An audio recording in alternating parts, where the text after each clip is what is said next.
Preparados para o resumão da semana? Então vem comigo que nós vamos colocar a política em dia.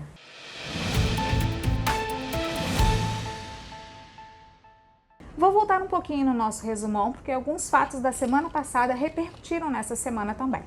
Um deles foi o afastamento judicial determinado pela Justiça do diretor executivo do DER, o Luiz César Mareto, das suas funções. Quem pediu o afastamento foi o Ministério Público Estadual, porque teria aí constatado supostas irregularidades em 28 contratos do órgão, assinados durante a presidência de Mareto, no DER. Esses contratos foram assinados durante aquele período de chuvas do início de 2020, pouco antes da pandemia, e que prejudicaram principalmente o sul do estado. Durante esse período que ele vai ficar afastado, 90 dias, ele não pode entrar, acessar o DER e nem pode acompanhar as obras do órgão, que são mantidas pelo órgão aqui no estado.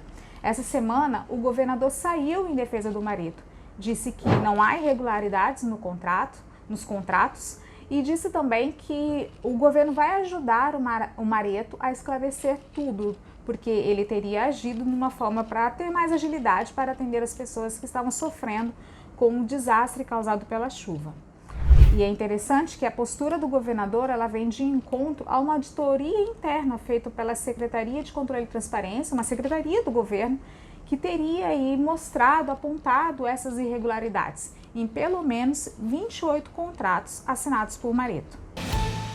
Outro assunto abordado pela coluna de Olho no Poder foi o novo comando do PSDB de Vitória. O ex-prefeito Luiz Paulo Veloso Lucas assumiu o ninho tucano aqui na capital e ele vai organizar o partido, mas também já está marcando uma agenda para visitar lideranças, ter conversas aí nos bairros, porque ele é candidatíssimo, a prefeito de Vitória no ano que vem.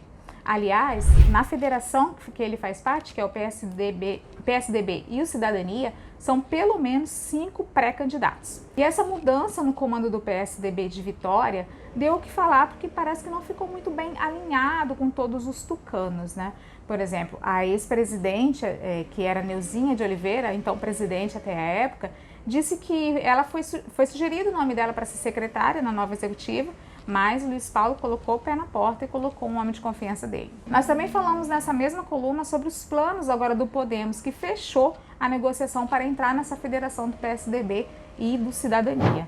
E aí nós conversamos com o Gilson Daniel, que é o presidente da legenda aqui no estado, e ele disse sobre os projetos da sigla aqui na Grande Vitória. E falando em eleição, quem se mudou para a Serra foi o jornalista Felipe Lemos, que é o atual secretário de turismo do município. Felipe Lemos é também cotadíssimo para ser um dos candidatos aí à Prefeitura da Serra no ano que vem, contando com o apoio do atual prefeito Sérgio Vidigal.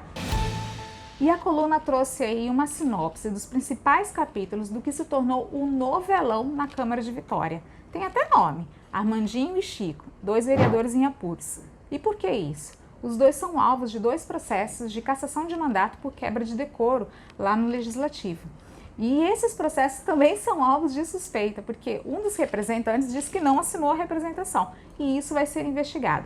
A coluna então fez uma sinopse em forma cronológica de todos os principais capítulos, desde a eleição do Armandinho para ser presidente da Câmara lá em agosto de 2022, até o último episódio dele ter se recusado a receber a notificação sobre a abertura do processo. Está tudo lá. Bom, esses foram os principais fatos da semana. Se você quer se aprofundar mais ainda nesses assuntos, todas as colunas com todos os links estarão aqui embaixo na descrição desse vídeo e na própria coluna. Te espero semana que vem para mais um resumão.